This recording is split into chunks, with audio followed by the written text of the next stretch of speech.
Guys, to check whether the TPM is already installed at your system, we need to go to the start button. Then we need to right click in it and then we will find the run tab. And then we need to type a command, that is tpm.msc,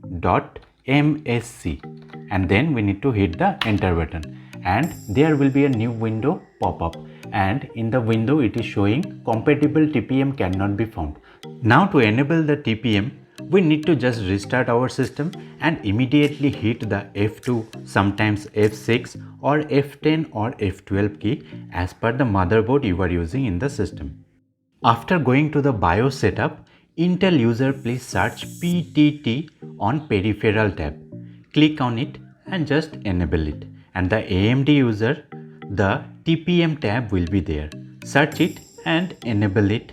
Finally save and exit. After restart it will be there. So guys, now you can easily install the Windows 11 software. So if this video is helpful, make sure you subscribe to our channel, hit the bell icon and don't forget to share with your beloved people. Thank you for tuning Utopian Days.